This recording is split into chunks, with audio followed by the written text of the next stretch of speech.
Проект "Училище за всички" представя интервю по темата "Моите корени и културното многообразие около мен".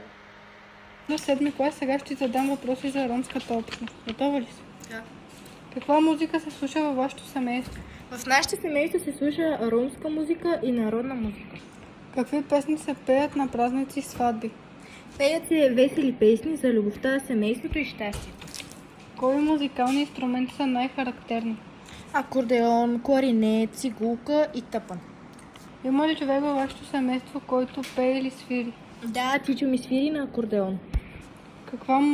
Каква музика възпровежда сватбите, празниците, семейните събирания?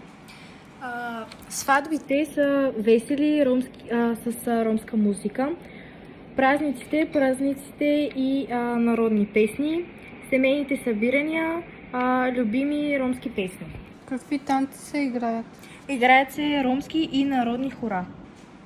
Какво изразяват ромските песни? Радост, тъга, любов, семейство. Радост, любов, тъга и семейни ценности. Как музиката събира хората?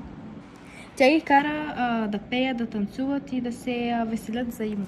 Има ли песен, която е особено важна за вашето семейство? Да, имаме любими ромски песни, които слушаме на весели празници.